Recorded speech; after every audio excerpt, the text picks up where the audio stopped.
De-commemoration is a social phenomenon that regards the destruction or profound modification of material representations of the past in public space, representing the opposite or undoing of memorialization. The precise term was coined by Israeli historian Guy Beiner in 2018. De-commemoration is the set of processes in which material and public representations of the past are removed, destroyed or fundamentally modified.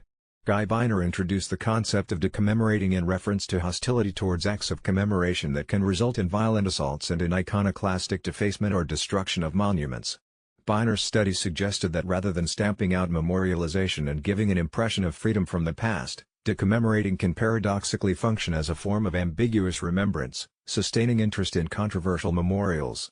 The very dishonor that damage or removal brings to the memorial gives it back its importance in a distinct way juxtaposed to commemorative plaques, statues, and monuments that recall the past in public spaces that are very often ignored in everyday life. Destruction of monuments can also trigger renewed acts of memorialization. According to the framework of sociologists Tracy Adams and Ynon Goodall-Clay, three types of practices can be identified related to the phenomenon. The most widespread is desacralization, that is, desecration and destruction of the monument. The second practice is reframing, which consists of showing the controversial past by recontextualizing the memorial or giving it a new meaning. In practice, this can involve adding explanatory plaques or renaming memorial spaces and streets, thus changing the status and symbolism of monuments or landscapes. The third practice, planned obsolescence, is rarer and refers to monuments deliberately built with a limited lifespan in order to criticize real established monuments, or they are installed to spark controversy and thus provoke their demolition.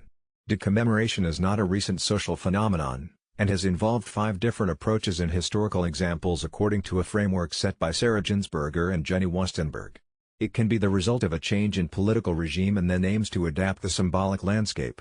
This is the case, for example, in France after the First Empire, in colonized countries after their independence, or after the collapse of communist regimes in Eastern Europe. De-commemoration can also be linked to a societal transformation that makes monuments or place names appear anachronistic, for example by trying to reduce the over-representation of male statues or street names, or in New Zealand by making room for memorials to Maori people, history, and culture. It can also result from forceful action, from a mobilization that directly aims to provoke changes in the memorial landscape. This is the type of de-commemoration, such as that carried out during and following the Black Lives Matter movement, or in Latin American countries confronted with the legacy of colonialism, or in European ports regarding the Atlantic slave trade. This type of de-commemoration is often the kind that is most spread and documented in mass media, in particular regarding the decolonization of public spaces.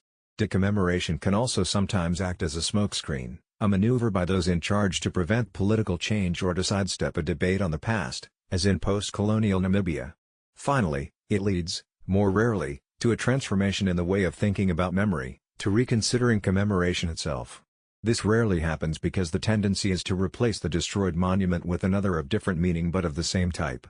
However, de-commemoration also leads to questioning and modifying the legislative frameworks of memorial uses and sometimes to resorting to new technological tools with how memorials are conceived, created, and interpreted. De-commemoration of statues. Street renaming.